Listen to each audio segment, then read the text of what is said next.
What's your name? My name is Daniel Tet, And Danieltet. and where were you born?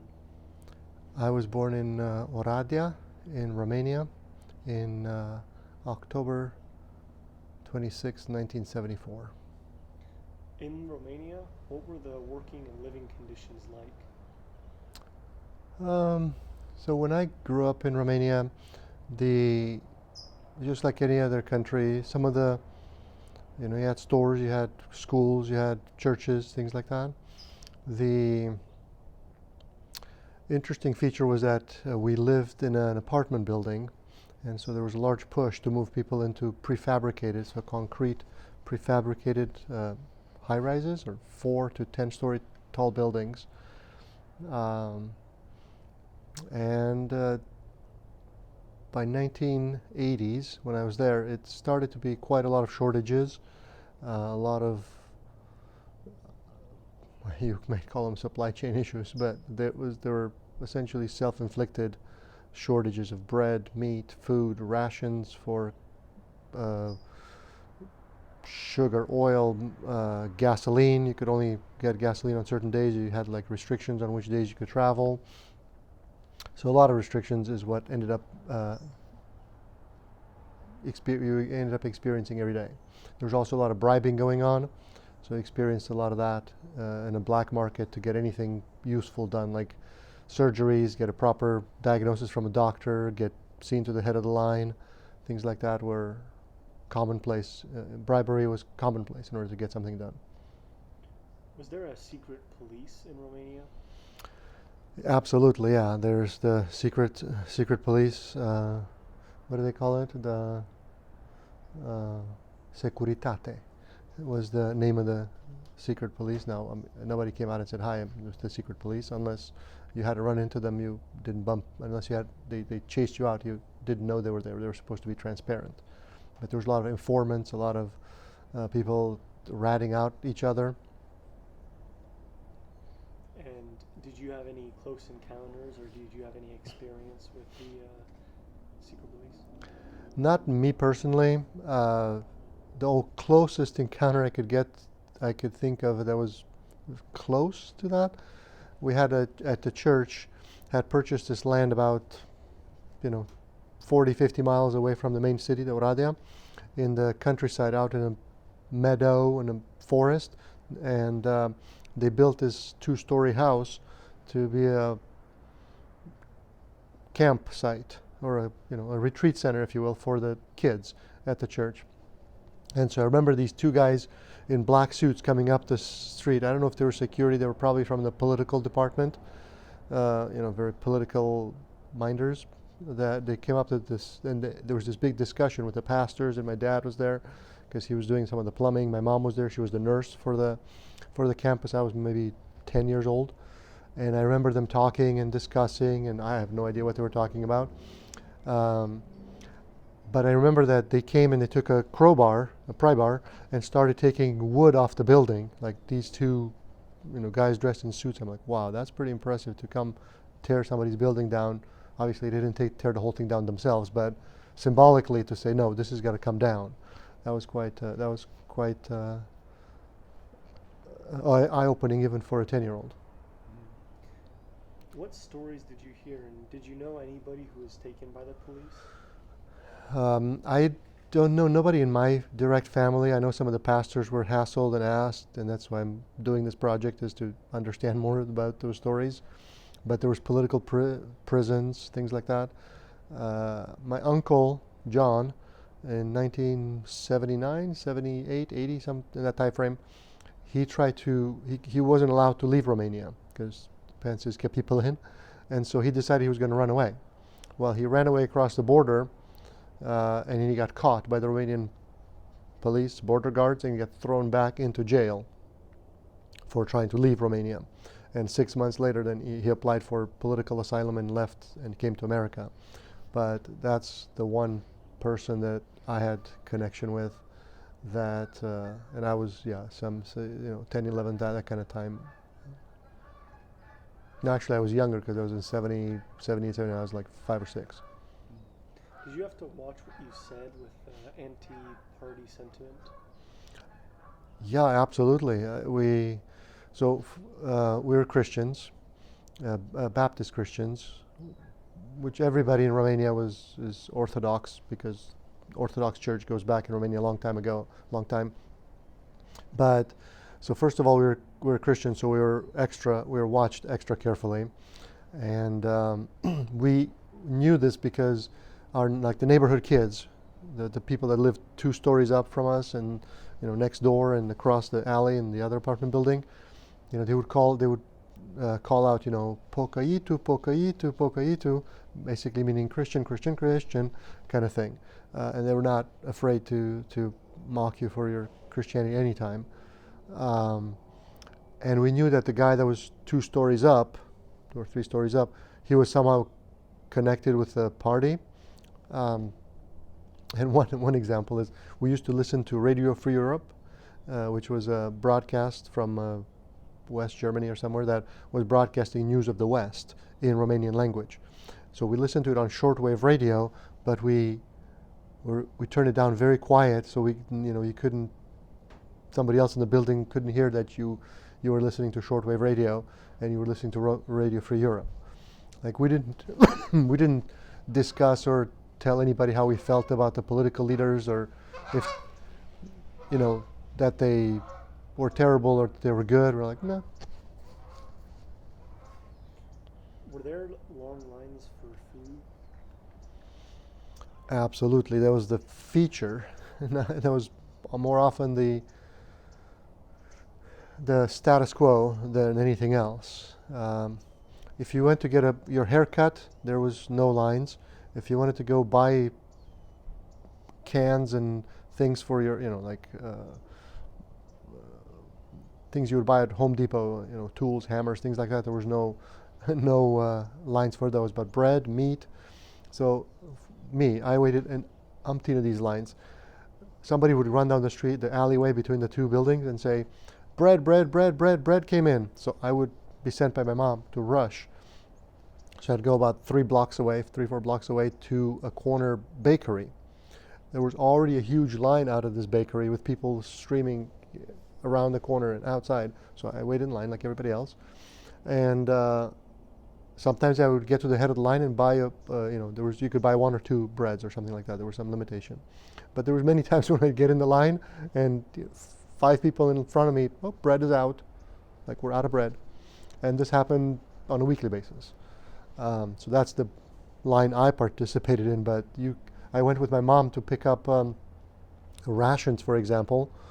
I think we only did this once or twice that I can remember, because we had grandparents in the village that supplied us with eggs and oil and milk and things like that. But every once in a while you'd go pick up your rations, so oil, sugar. And I remember the lady, we gave her the little card. I was young, my mom was going. We gave her the card, and she comes out and says, okay, here's your sack, like your bag of sugar, here's your bag of your oil, here's your 2-3 sticks of butter.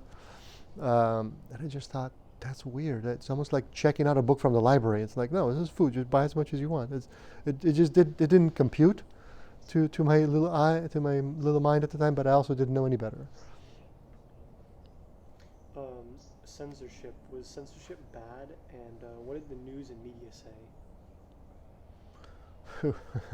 So we used to have TV for 2 hours a day, from 8 in the evening to 10 in the evening. That was the time slot, or something like that. 7:30, 8.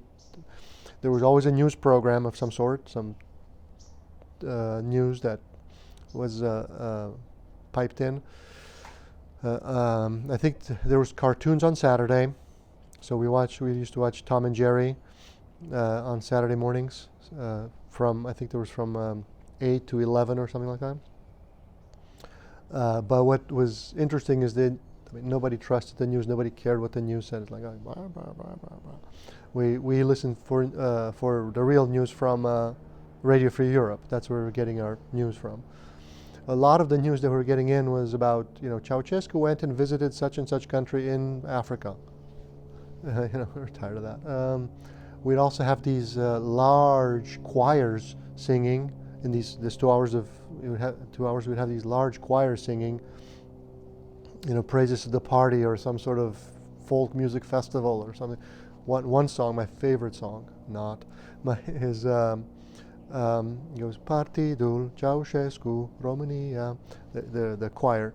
It basically says Party Ceausescu Romania. That's the order it puts the words in, and it's very symbolic of the way they thought. They said party first, Ceausescu our leader second, and then maybe Romania. So you can think of that was the mentality that we understood was there. And so yeah, the newspaper, the stories were made up, and some of the other pastors will tell you that they were slam pieces in the stories and made up stories to embarrass them and to discredit them. We didn't suffer that directly, except for these direct encounters is what I already mentioned. What were the common meals? What was your favorite meal? Well, every country has its own special meals. Romanians eat pork, eat cabbage rolls, eat lots of cabbage. But eggs, milk, all those kind of things. We make these beautiful little deviled eggs. They're essentially a boiled egg cut in half, stuffed, and then sometimes you serve it with the stuffing up. Sometimes you put it upside down and make a little potato head and 2 pepper eyes, and make it like a little duck, and put some sort of a mayonnaise glazing over it, so it looks like ducks in a pond on a dish. Those are always fun. Grandma used to, when we'd cut the pig, there was the cutting of the pig. This was a way to supply food for the family for the year, and it was traditional. Like going way back when, you would cut the pig at right around Christmas time, and the whole family would gather together. You'd kill the pig, you'd process the pig, make sausages, smoke them, and everything else. But Grandma would make this cabbage and pork bits, like pork chops, like sort of fried cabbage and pork chops. Oh, so good. Was food rationing a concern? Yeah, absolutely. The lines were long and they were ever present. You can see pictures. You would go in the store and there was nothing in the store. The store was empty. Can you imagine that? You go into a meat store and there's maybe 2 trotters of pigs from that look almost green, or you go in and buy. There's a couple of cans left on the shelf. You're like, what am I buying here? A lot of people in the villages. So a lot of my parents, for example, came from 2 villages. So they still had family there. They still had parents there. They had homesteads and houses in the villages. They'd keep chickens, pigs, sometimes a cow or 2, sometimes a horse or 2. But pork and chicken you were allowed to keep, and you had a piece of land. So from those you'd get meat, you'd get eggs. And my grandma used to make these. This is funny. She used to make these breads about this big. I kid you not, in these pots, and they were nice and tall. And just the best bread ever. It was not, the hard black bread that you buy at the store. But, funny enough, after the revolution, she stopped making bread. A, she was getting older, but B, it was cheaper to buy bread made by somebody else, and it was good enough that she stopped making bread as much. So it's interesting how people had to make do with the labor and the hard work of making bread, because you couldn't, the commercially available product just was not there. It was not abundant enough. How did you pass time? And did you have a hobby? Yeah, I collected stamps, and I got caught one time because I ran away from church one Sunday to a stamp collection meetup with another friend, and my dad was very mad. Like, what? You skipped church to go to collect stamps? I was in big trouble. We used to play soccer in the alleyway. It was maybe a 12-feet alleyway between the 2 buildings with some gardens on either side. So it was building, gardens, and then an alleyway. So we'd play soccer there, hide and go seek with the neighborhood kids. We used to, the older kids got the idea to steal these plastic tubes that used for electrical conduits in buildings. So to go to construction site, steal these things, cut them, and then make paper cones, cut them and shoot them at like paper darts, through these tubes. Um, we played chess with my aunt. My aunt taught me how to play chess. Uh, we went to the Black Sea a few times with my parents, and a few times my dad. I went with my mom or my dad to various health. What do you call them? Resorts, if you will. So, and in one place we went to, we drank this. They had like 14, 15 springs of different kinds of mineral water, and it all tasted horrible to me. But we drink this water, and it's supposed to give you zinc and other properties or whatever. So those are some of the things. Speaking of vacations, were you allowed to go on vacations, and if so, outside of the country? Yeah, we went on vacations. We could go on vacations. We'd go on the weekends to my grandparents. My parents would drop us off at the grandparents in the village, and we'd stay as long as we wanted. There was no restrictions as to where you could go within Romania, so you could drive anywhere. But you couldn't go out of the country. So your passport was held at the police station. So you'd have to go request your passport before they put a visa in it, before you could go somewhere. So they essentially held your passport hostage. What was school like? I remember it was pretty rigorous. We did algebra starting in 5th grade. I remember the math teacher. He a couple of times I did something bad, or I was impertinent, or didn't listen, or didn't behave or something. So he pulled me up to the front of the class. He took my sideburns and pulled me up like that and smacked me with a slap over the face. But I mean, the subject matter-wise, they were good teachers, and there are no complaints there. I do remember the part about doing the like here you would have the homeroom, and the student body president and things like that. So there was an equivalent of that in Romania, but it was a lot more politically driven. So it was as if the student body president was the Boy Scouts and run by the government, because we all had scarves, we had white shirts, we had these tassels we were supposed to wear if you were leader of your class or leader of your aisle, because there was usually 3 aisles of benches. So you'd have like an aisle leader, you'd have a class leader, so you have different tassels, and you have to have these berets, and you saluted, and you march with the flag. We do these exercises. So we had like a homeroom teacher, or a dirigente is what it was called, and in our case was a lady, and she would take us on these exercises to the park, to the monument of the unknown soldiers, and we do various activities, various marches. We were as a student body, all of us were lined up one time in front of our school along the street, because the president was going to drive by there. So I remember, what was I, 13, 14, just kind of milling about and not caring about anything presidential. And so she'd have to keep us in line to stay focused, because he was about to come any moment. And it's like Santa coming. It took forever. We waited like 2-3 hours until he finally drove through. And like, okay, but that was it. So we were essentially brought out to march, not just us, but there was the whole street was lined up with people. So, yeah, I mean, we got into fights at school, and I remember getting my hand cut because I fought with one of the kids, and we'd run around just like everybody else. We used to play soccer in the winter on an icy top, like a black top. We had goalposts because we played soccer, but this had iced over. So I remember playing soccer in that and just sliding and falling all over the place. So we had fun times. How did you get to school? Where was it? So I went to 2 schools for the 1st and 2nd grade. I went to a school in the neighborhood, so I would just walk over. And then I think 4th, 5th, 6th, all the way to 7th grade when we left, I went across town to a better school, a more rigorous school, my mom thought. And I would get up in the morning, walk to the tram station, and take the tram across town. So the tram was, running on like a train almost, but lightweight train on rails with electricity on top.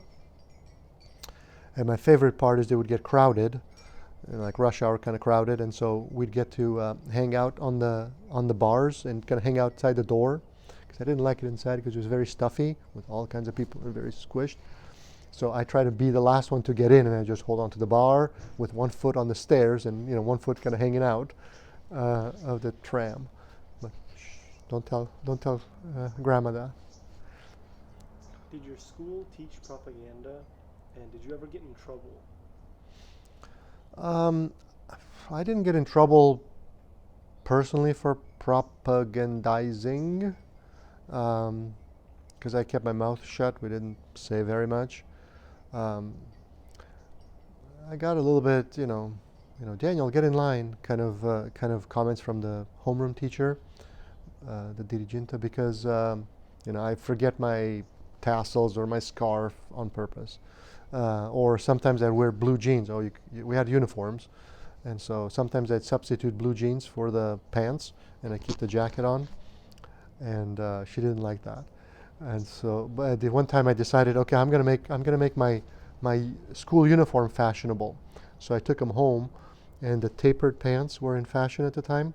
So I took my dad's sewing machine, and sewed the sides of the pants. Except I sewed them skew so the pants got that turned a little bit funny, but it didn't matter. It was fashionable. They were my special pants that I made myself. What was your daily routine like? Pretty standard. Wake up in the morning, eat something, get to the tram, go to school. Sometimes when the tram would break down, because that happened from time to time, I remember walking with friends from almost across town to our house, just walking on the tram tracks, because they were cobblestone, just walking and just shooting the breeze and talking with friends from school. One was Burescu. His last name was Burescu. One was Duma. We called him Puma because his name was Duma. And then, sometimes I was a latchkey kid, so my mom worked, my dad worked, so I would, be at home, open the door for myself, talk to the neighborhood kids, eventually do some sort of homework. I remember them in the summers getting books of geometry and math problems and saying, okay, you got to go do problems, go.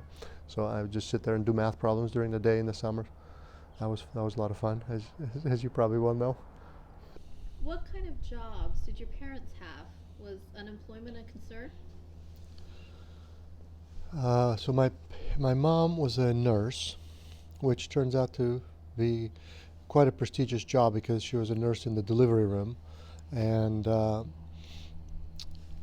we had umpteen ladies from the church, their husbands, their mothers, their sisters come by and say, will you take care of my daughter, my wife, when she goes in the hospital? A lot of women did die in childbirth. And so having somebody in your corner, have somebody to watch what you did and how you were taken care of was important in the hospital. And so there's many times when we had chickens and baskets of eggs brought to our house, to our apartment, like live chickens, brought to our house, and as thank you presents for my mom changing shifts or going and staying extra long or checking on them in the hospital. In fact, that's what actually helped my dad get his passport when he left Romania to come to the U.S. My mom had actually done a similar favor for one of the leaders of the factory that had to sign off on him getting his passport. My dad was a machinist. He worked in one of these metal shops, so he worked with the lathe and mills. I would go on Saturdays to him and to his shop, and he taught me how to make boxes, and I saw him use the lathe and the mill and make drills and make all kinds of metal equipment. And he wanted to be a draftsman and move up, but he was not allowed because of his Christian beliefs, and that was one of the reasons that he left. Was there homelessness? There was no homelessness per se in Romania because the government herded people wherever wanted to put them. The joblessness, I mean, that's one of the things that it didn't matter if you were very productive, that there was some sort of a job for you. Maybe there was a lot of slacking off going on, but not as much unemployment. I'm sure there was some unemployment somewhere. There was gypsies all over the place that didn't work in traditional jobs. So I'm sure there was some, but it didn't affect me directly. What did you want to be when you grew up? Yeah. There's a story apparently of me when I was young that I wanted to be a doctor of souls. That was my made up job in life when I was 5, 6 years old. Apparently, I had to be a doctor because my mom was a nurse, so I had to be a doctor. But I don't know how this came about, but I wanted to be a doctor of souls. That was the job. Did people fear or hate America? I don't think there was any hate of America. I think people loved America. My grandfather, I remember we'd spend the summers with him. Sometimes we go on winter breaks and spend it with Grandpa, and we all slept in one big room. And Grandpa would read late at night some newspapers or magazines and whatnot, or he'd listen to the radio. And I just remember him saying the name Reagan with such gusto. He really admired Reagan. I was young at the time, but that was just my impression of him. But there's no, not that I could tell. There was only respect and admiration for America. What about the USSR? Did people fear or hate the USSR? I think the bloom had fallen off the rose, proverbial rose, so to speak, with the USSR. My parents had this vacuum cleaner that was kind of an odd orangey color, looked like a bell, that they had bought when they went to Moscow, and they had taken lessons in Russian when they were growing up in school, but they had forgotten all of it. There was just no love for the USSR, not to mention its policies and politics. For America, on the other hand, there was a lot of admiration. I mean, some of the one of the euphemisms, or like a saying about America is that, there's câini cu colaci în coadă, or dogs with donuts in their tails. So whenever you talked about America, you'd say, oh yeah, that's dogs with donuts in their tails. It was not derogatory, but it was somewhat aspirational, or like, wow, okay, it was a sign of abundance. And it was used as making joke of America too, when somebody had too high inflated ideas of what America might be. But nonetheless, this was the meme, if you will, if you could have a meme back then. Another story: my cousin sang the song, and there was a song about going to heaven, that had a church song that had been converted about going to heaven, had been converted into going to New York City, America.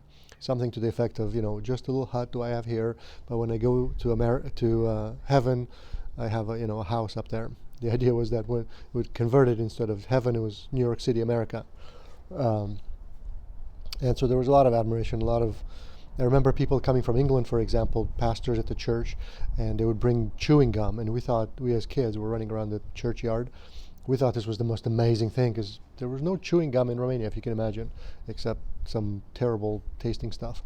Well, there was the bazooka gum, so I should not put that down. But everything that came from the West was a lot more admired. What came from USSR was not. Did the Cold War affect Romania much?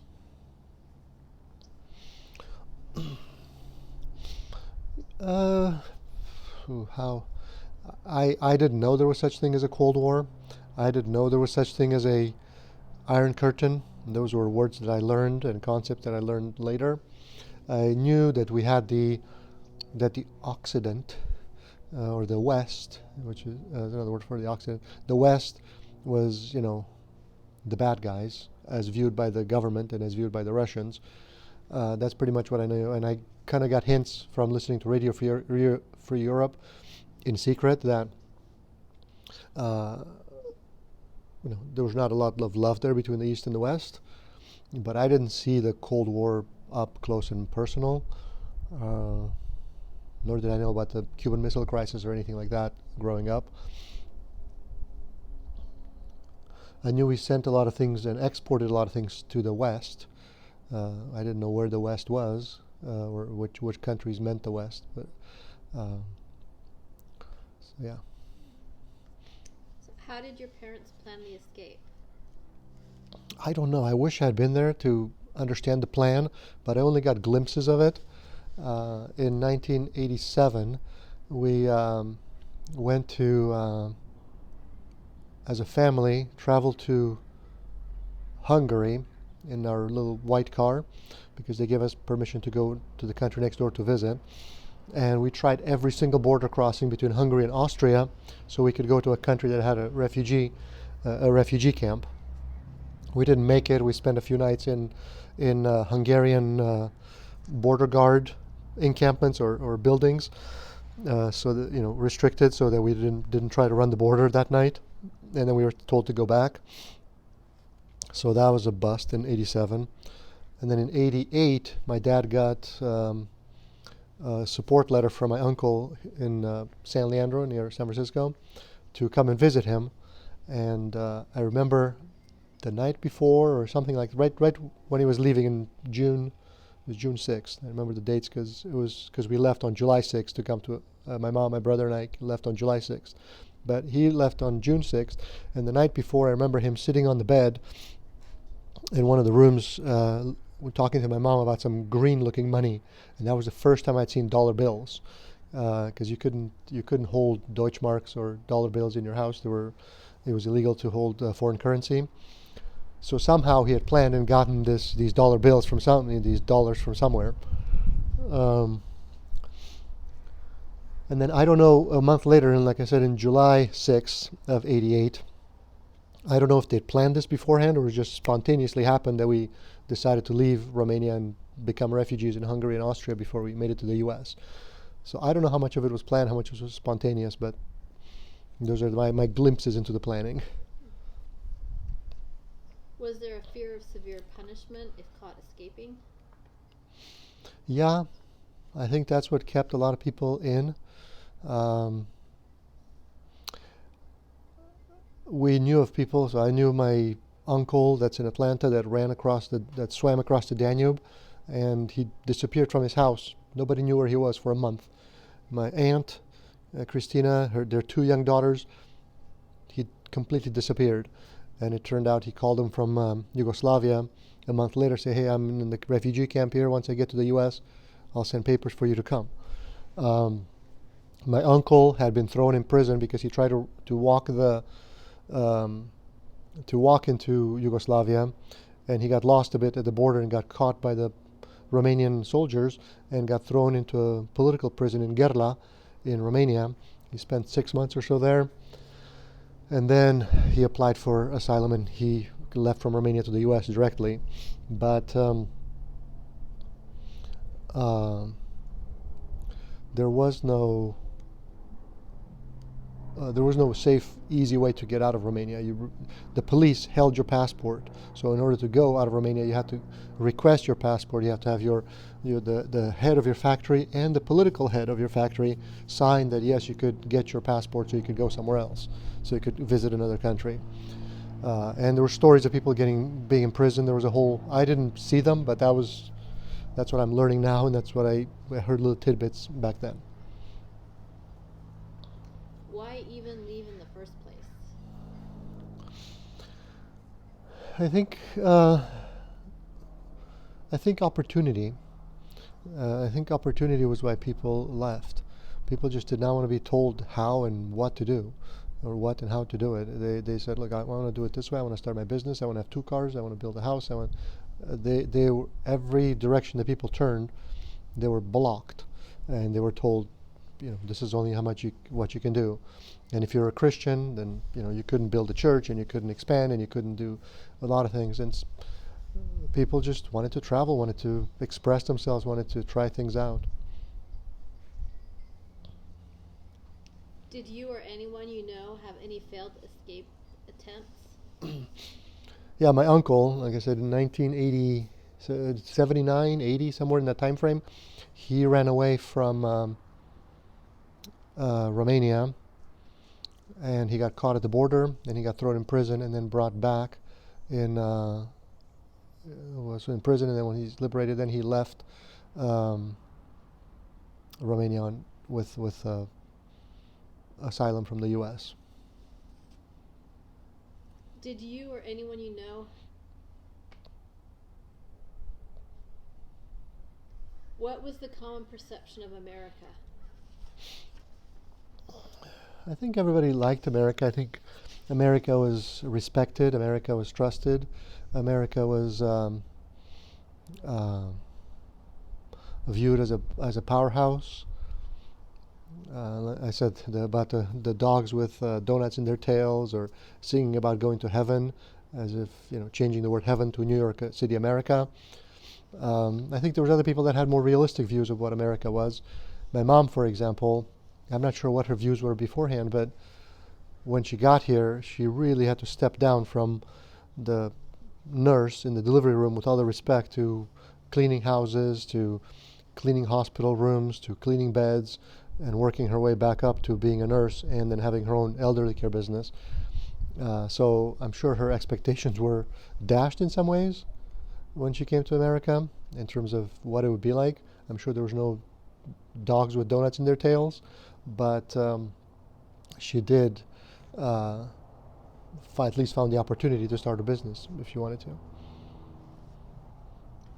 What happened when you escaped, step by step? Yeah, so there was an uncle after my dad left. So in June 6, 88, he flew off to Bucharest, and then he flew off from there to San Francisco. An uncle, a cousin of my dad's, we called him Uncle Dan. Everybody was an uncle, so we called him Uncle Daniel. He was a cousin of my dad's, and he came to our house, talked to my mom, said, "Hey, if let me see if I can make this happen," because he knew somebody who knew somebody who knew somebody. And then apparently there was another uncle who was married to a cousin of my dad's in the same side of the family, and he had connections somewhere else. So there was connections, and somehow we got our passport through some miracle and a lot of connections. Then we crossed the border. We piled up the whole car. We had a sedan, like a Renault 1412 something sedan. We piled it up with glasses, crystal glasses, all kinds of materials. Drove at the border, made it into Hungary. We stayed in Hungary for about 3.5 months in 3 different places. We had no place to stay, so we depended on the charity of the church, of a couple of families. And then we had an attempt to try to run into Austria, but that proved futile, so we got turned back. And then a few months later, we stayed there for 3 months or so, 3.5 months. My mom sent us to Hungarian school, and we finally said, well, we're going to be here, so might as well go to school. And it turned out that about 2 weeks into the Hungarian school, in September, we said, just give us paper anywhere. Where can we go that has a refugee camp that doesn't require a visa? Because Germany, England, France, all these people required a visa, and they wouldn't give us a visa. So the Hungarian said, well, go to Rome, because Rome doesn't require a visa. So buy an airplane ticket and fly to Rome. So we didn't buy an airplane ticket. We bought a train ticket all the way to Rome through Vienna. Our plan was to not go to Rome, because we heard it was a bit questionable in terms of safety, and not as well organized. So our plan was to stop in Vienna. And so by another miracle there, we ended up in Vienna in the refugee camp. We stayed in Austria in a pension for about 10 months or so. We went to German school. My mom ended up doing work for the lady of the house that managed the pension. She did cooking and cleaning. And then we flew from there to the U.S. So it was about a 10, almost a year, kind of a 10 months to a year kind of pilgrimage. Did you receive any help in your escape? Yeah, so these two uncles definitely helped us because they connected us with people that would give us the passport to go. In fact, my mom had to go to the passport office. She was told, go at this time at this place, and she shows up at the passport office, and there's a huge line of people. Some people from her work, some people that she had worked with, people from town that she knew. And somebody opens the door, says, "Tet, where are you? Why are you not picking up your passport?" Everybody heard it. So clearly the buzz was out. In fact, so this was at 4 or 5 in the evening on July the 6th, and on the next morning, by 9 a.m., we were in the border crossing. We did not waste any time because we didn't want anybody to change their minds. There was a lot of scramble to get in the border. We got to the border crossing, and by 11 o'clock that same day, after we had just been gone a couple hours, somebody knocked on the apartment door where we lived, and my aunt answered and said, "Where's the Tet family?" She says, "I don't know, they've gone." So somebody from the security apparatus had connected the dots. And Theodore, one of the cousins to my dad, who helped us, went to get a passport for himself to go visit some country in Europe, and he was told, no, until they come back. And so there was some retribution there. What was the first order of business once you were out of Romania? Yeah, well, having some place to sleep was the first order of business. So we drove to Budapest. We stopped at a church that we had visited the year before when we were in Hungary, and they let us stay in the church. They had these guest rooms or youth rooms that had Murphy beds and little rooms that we could stay in. So we stayed there for a month. Getting food was the next project. We brought some money with us. We had to change the Romanian money into Hungarian money at the train station with spit in the wad and count the cash, and sort of black market exchange kind of thing. We took Olga Neni, her husband Feri, came with us to make sure we didn't get robbed as we were changing money at the train station. And then we also, to get food, Hungary had every conceivable food item you could imagine, from sausages to cheeses to breads. There was no, even though it was a communist country, they had everything you wanted. But we'd also towards the end, we'd go to some of the Catholic churches and ask for assistance. And so they'd give us, for example, some of the churches would give us 1,500 forints, which was equivalent of about $10, $15, which was enough to buy food for a day or two. And then we also went to the flea market and sold all the glasses, macrame, crystals, whatever we brought from Romania. We went and sold it at the flea market. And so that's kind of how we took care of the basic necessities while we were there, because it didn't make sense to set roots in Hungary because we didn't want to stay in Hungary. Dad was in America already. We didn't speak the Hungarian, so getting a job was a little hard for Mom. And so we did the best we could to survive and just take care of the basics while we were there. And you mentioned at the train station there was an Olga Neni's husband that helped you. Who was Olga Neni and her husband? So Olga is a Hungarian name. Feri is a Hungarian name. They were a couple that lived just a little bit away from this Baptist church in the Budafok district of Budapest. And we had become friends with them the year before when we were traveling through Hungary and trying to escape. And they had come in the meantime to Romania to visit us. So they came to our house in Romania and visited us. And so they were friendly with us. And they liked the little kids. And so us, the little kids, they were cute to them. And so they helped us. They were kind of our point of contact, if you will, in Hungary. So did they know that you were actively escaping? Yeah, I think they put two and two together. They could figure out that we were trying to run away to escape.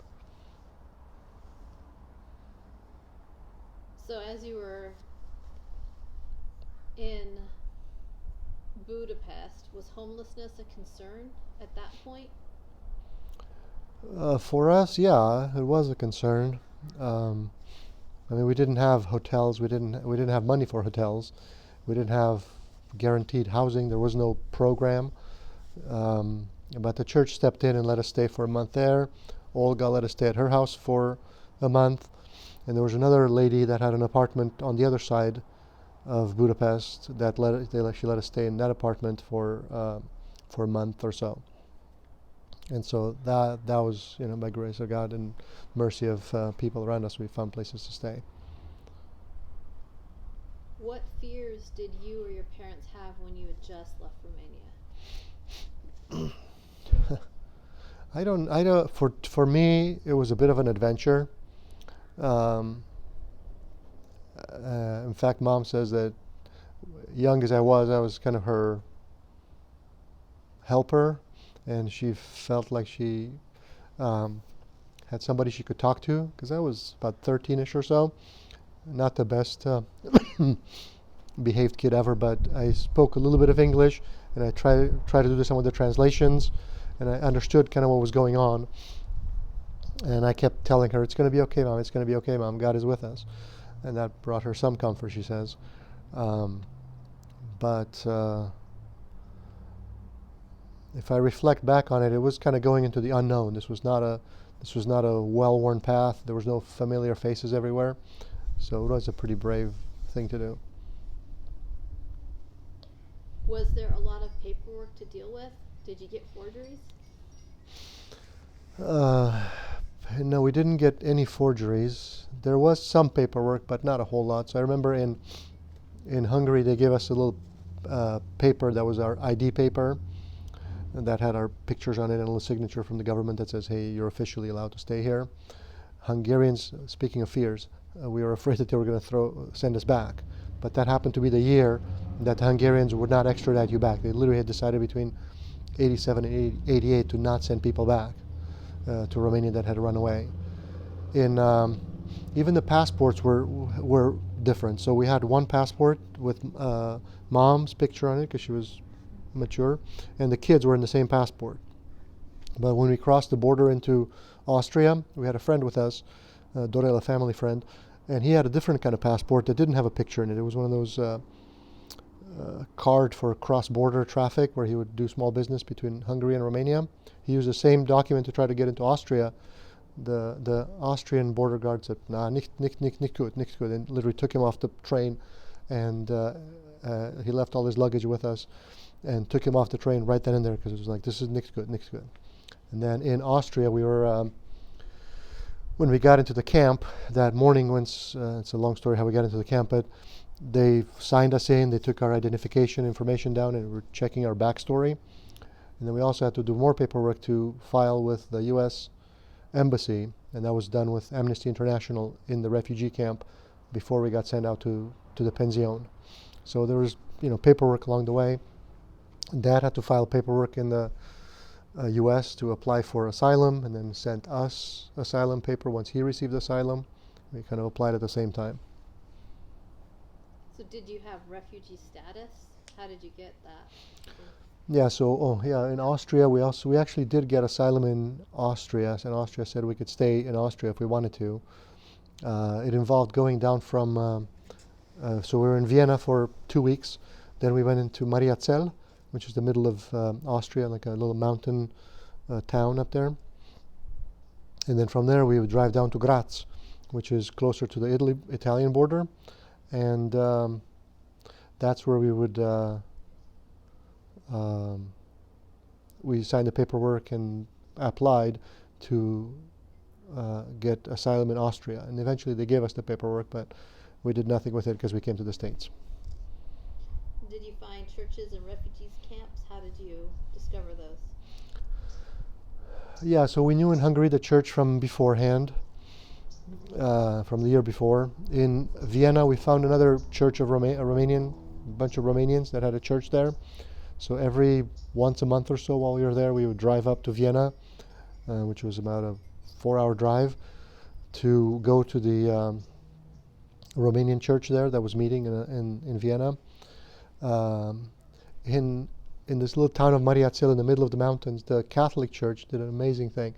They did a donation of all ski equipment and bibs and skis and boots and whatnot, and that's how we got ski equipment, and that's how I learned how to ski in the middle of the mountain. So churches came together, and a lot of conversation between the various Romanians and refugees, and that's how we found each other. How and when did you learn English? So we did take English in school. English and French were the two languages that we studied from, I think, 6th and 7th grade, 5th, 6th, 7th.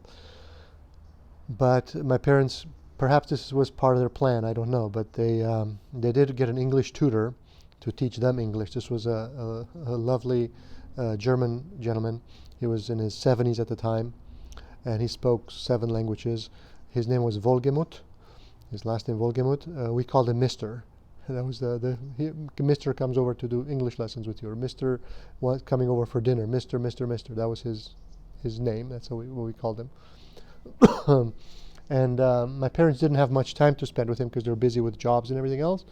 So they said, "Hey, why don't you spend time with him," meaning me, and teach him English.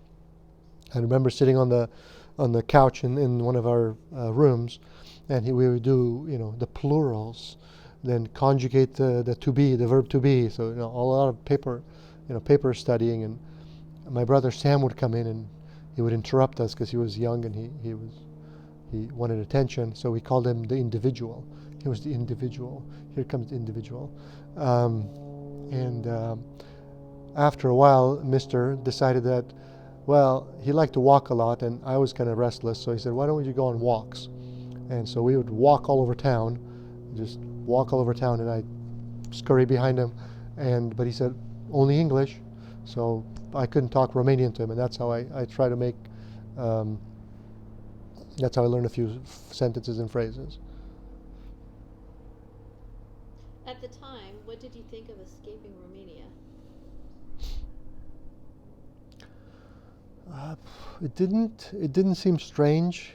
It didn't feel like Romania really wanted us particularly, or really wanted us to stay. I felt no particular attachment to Romania. I mean, I was 13, so what did I really know? But like I said, it felt a bit like an adventure. I mean, that's the only thoughts I had about it that I could think about back then. Did you make any friends on your journey to America? Yeah. Well, okay. So yes and yes. So in Hungary, I ended up having 3 girlfriends in 3 months. That was quite the adventure. Apparently, I was the hot commodity in Hungary.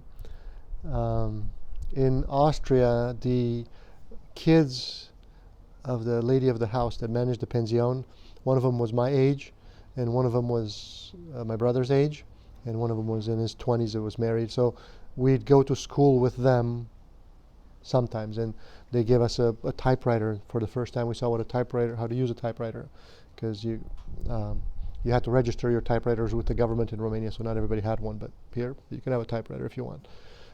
Mickey, the youngest of the boys, actually showed us a few tricks on how to ski.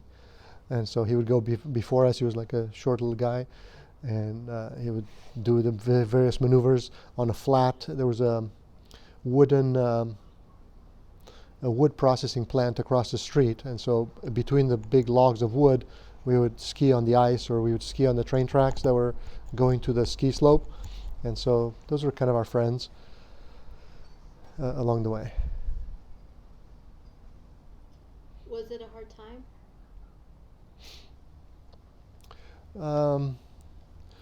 In some ways, yeah, but not I feel like we had a lot of grace and a lot of help along the way. Another friend. So here's another. There was a Romanian that was also in the same pension that we stayed at in Austria, and he bought a car, and my mom put some money in towards buying this car. So they shared this car, and we would use this car to drive to Vienna. So there was another friend kind of situation, and this guy, I forget his name now, but he also bought a car from the lady of the house because her husband had died, and he had this some old car in the garage, and I remember helping him take out the rust and use Bondo to smooth it out and to rebuild this car. That was another little side project. I'd go on runs with him in the hills and the mountains up there, jogging. A lot of them, like Dorel was a family friend that we crossed the border with. So yeah. How did you pass time when you were in transition? Sure. Hungary was. We stayed at the church, and the church had these rooms in the basement, and they had a huge, like a eating hall or a fellowship hall, where they had a piano, they had tables. It was just an open space, and they had a ping pong table, and so we played a ton of ping pong. There was a couple of other Romanian refugees there, and we played ping pong all day long because it was summertime. We didn't have to go to school, and so we played ping pong. We would also visit, so we'd go to various churches and ask for money. We'd buy food. We spent a lot of time going to embassies and to government offices to ask for papers and move the situation forward. In Austria, it was a lot calmer. We spent a lot of the time in the pension, just going to school. Mom was working in the kitchen for the lady of the house at the pension, and we would go to school. Did you get into any trouble?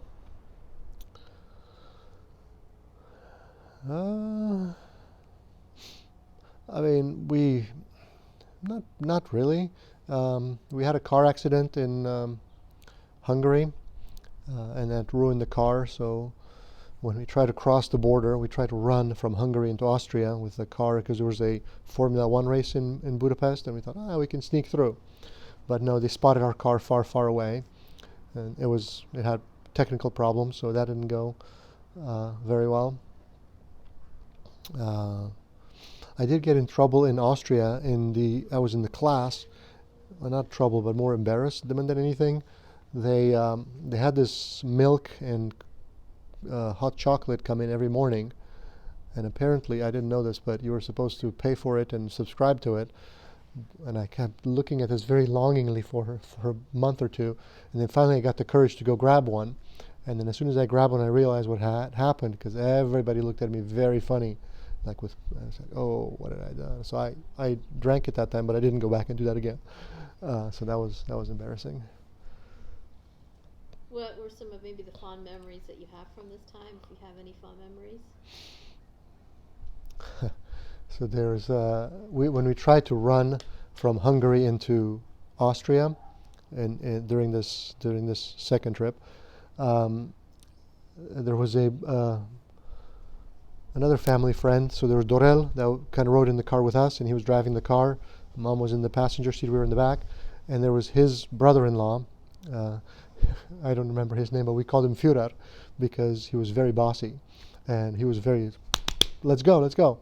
And so we were driving towards the border, and he kept saying, "Okay, on your horses, because we're filming. Let's go." That was the call to move forward and move quickly. And so it's funny because he actually is the one that met us in Austria and helped us take us to the refugee camp from the train station. So it was not a bad person, but it was just funny. And then we ended up having to go back with him and repair the car because we left it by the border, and fix the car and bring it back to Budapest once we got sent back. So a lot of car repair, I guess, issues. Did you play any musical instrument? Did you listen to much music? Sort of no and no. We did listen to, we did sing a lot of church songs. Western music was not particularly abundant, but not you couldn't forbid all of it. So our neighbor kids would have all kinds of music and AC/DC and you know Western bands I'd heard of from neighbors. But it's not like you had a MTV. All the music that we had on TV was essentially these popular songs that praised the leader. Did you meet any other refugees? Yeah, we met. We met Dorel. We met his brother-in-law. We had the guy in um, Austria that we shared a car with. We went to the Romanian church there in Vienna. There was Polish and Czech refugees in this pension. So yeah. So how long were you in transition to America? About 10 months. So we spent about 8 months in Austria and about three-ish months in Hungary. So about 10 months or so from Romania to San Francisco. What questions did you have throughout this process? I don't know that I had any deep philosophical questions. It was more, where are we going? What are we going to see next? Can we visit this? Can we do that? The typical 13-year-old. I remember spending a lot of time with my brother on the on the porch and just thinking about how we would build a house. I don't know why this became a very important topic for us, and we talked about wood and how we would protect it and how we would put water insulation. To this day, I don't understand why we thought about this, but as a 13-year-old, this was a long discussed topic. Upon arrival to America, what expectations did you have about America? I don't know that I had much expectations one way or the other. We had been used to abundance again because in Romania the stores, like I said, were empty. In Hungary and Austria, you could buy anything you wanted in the store. So a bit of a culture shock had worn off by the time we left Austria. I do remember though landing in the U.S. in San Francisco, and then Dad had this huge car. It was an Oldsmobile Cutlass Supreme, this huge car, and we got lost in the back. I mean, it was that big, and it just was very bouncy and very soft. And I remember going down the freeway at night. This was my first view of America, the freeway from America, the freeway from San Francisco Airport, and it had these these white dots along the freeway, and the whole freeway, the lanes were lit up. I'm like, wow! And there was 4 or 5 of them. That was amazing. I'd never seen freeways that big. So that was my first view of America. But school was okay. I didn't feel picked on. I felt like I fit right in. People talked to me okay. I took an ESL class, to English as a second language. So nothing. We ended up, when we landed here, we ended up staying with my uncle. And my uncle was not married, had a 2-bedroom house, and he had rented the front bedroom to a friend of his. And so my parents got the second bedroom, and my uncle and the 2 boys, the two boys slept in the living room, and we had like 2 beds in there. So the house was quite crowded, and we went to junior high and to high school from there. And eventually, Dad bought a house, maybe 6 months or a year later, and we moved there, another 2-bedroom house in San Leandro.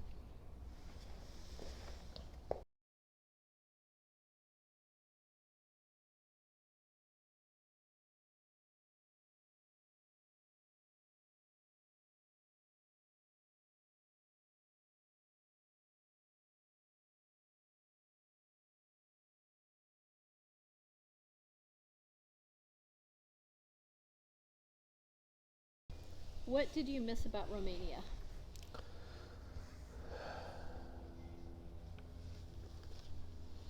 I think at first a lot of the friends, a lot of the places I'd been, everything was new. So did I miss it? I don't know that I missed it. There was so much new and so much exciting and so much adventure that I don't think I missed very much. We did go back on 2 mission trips and took medicines and Bibles back to Romania. But then I was absent for 15 years or so because I went to school, college, got married, and everything else here in the States. And so I just realized how much I missed. Now, almost 30 years later, I'm just realizing how much I'm missing. So I'm making up for lost time on going on some trips back. Did you resonate with a Bible verse during this time?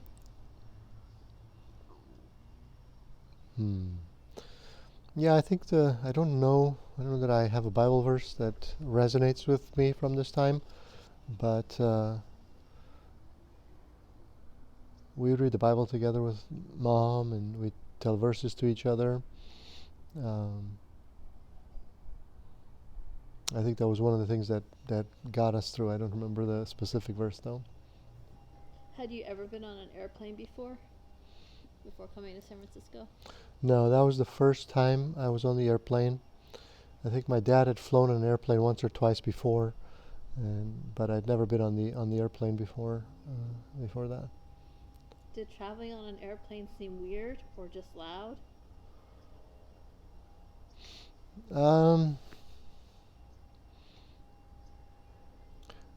No, I thought it was luxurious. If anything, it was loud and whatnot, but I enjoyed it. What were your first thoughts you had upon arriving in America? I think I really I think I connected with people at church, found friends at the Romanian church in San Leandro, friends at school. I found a hobby shop down the street where I could buy balsa wood and various little projects that I wanted to build. So that was fun. We found in the basement, under Uncle John's house. We put a TV there, so that's where we watched A-Team and Knight Rider and shows like that on TV. Where did you initially live in America? Yeah, we landed in San Francisco Airport, and then we lived in San Leandro with my uncle. He had lived in right off of East 14 in San Leandro. He had a 2-bedroom house,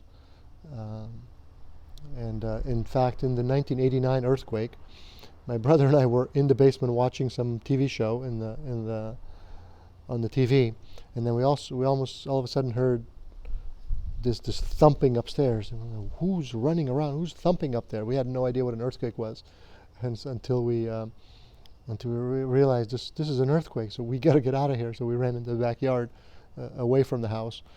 But that was a kind of a surprise about where we lived when we got here. How did your family make money once in America? So Dad found a job as a machinist through his brother, because his brother is also a machinist. And it was a bit of an adjustment for him, because from the metric system to the imperial system of measurement, so that took a while to go from millimeters to inches. But he found a job, and then he kept going through his jobs. In fact, he helped other people find jobs in the machining world. People that he coached, and friends that he coached, and helped find jobs when they got here.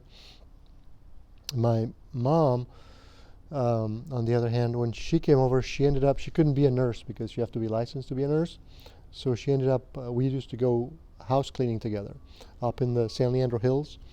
There was this big house, I forget the name of the family, but they had this huge house with a beautiful view of the bay, and we would vacuum, wipe the countertops, wash the bathrooms, everything else in the whole house. So we do this once or twice a month.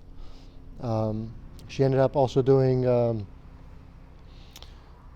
tailoring at Macy's with some of the other Romanian ladies, would find tailoring jobs for her at Macy's. Then she ended up getting her CNA license, or Certified Nurse Assistant, which means she got to work in hospitals and skilled nursing facilities and clean up. And then she got her LVN, her licensed vocational nurse license, and she worked as a home nurse. She would go to various seniors or various people's homes as a nurse. And then she ended up 90, maybe 7 years, 7 years later after we got here, she ended up starting her business as running a residential care facility for the elderly. She tried to get her registered nurse 2, 3, 4 times. She tried the test, but the language, and it was just too hard for her to pass the test. And so she stopped at LVN and started her business. How did school compare to Romanian school? It was a little bit more relaxed, I would say. The schedule was a little different. The American schedule being the same schedule every day was a bit different. In Romania, you have a sort of a weekly schedule, and we'd have, for example, even in middle school, 6th, 7th grade, we had chemistry class, we had physics class. I don't think I did some science in 8th grade, and then some physics and chemistry in high school. So I felt a little bit more relaxed. It would be probably the word I would use, but friendly enough, and everybody was friendly. Nothing bad or out of the ordinary.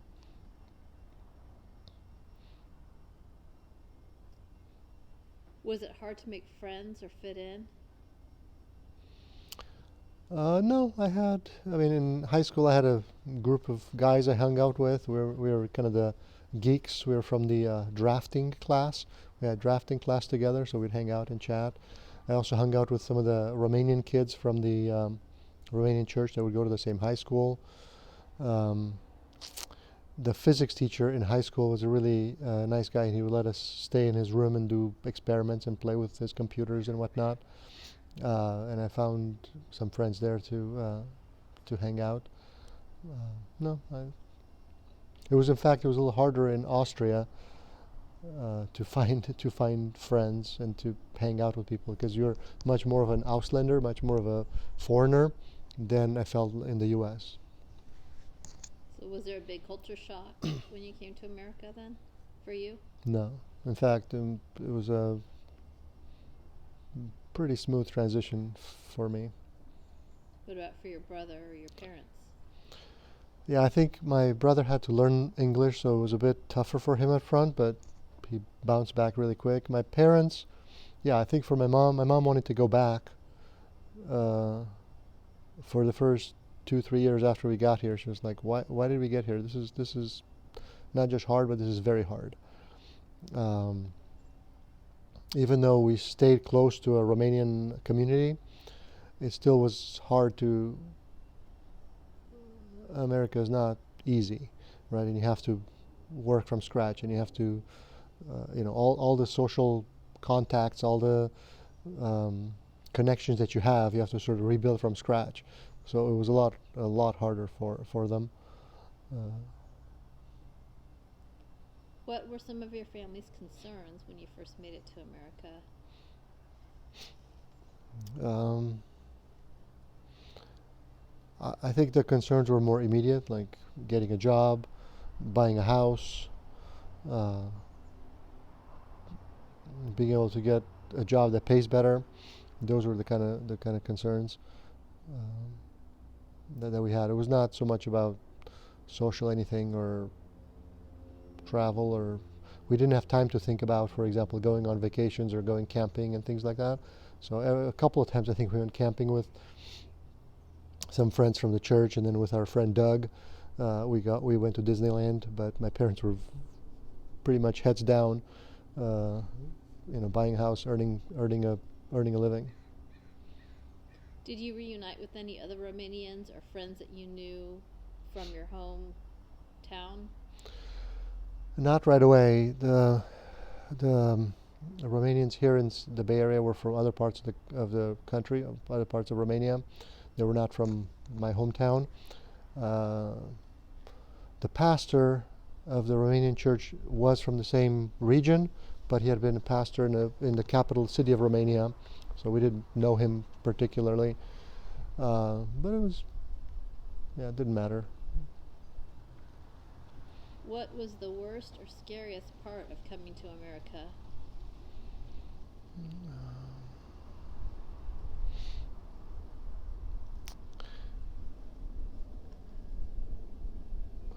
I don't know that there was a worst part.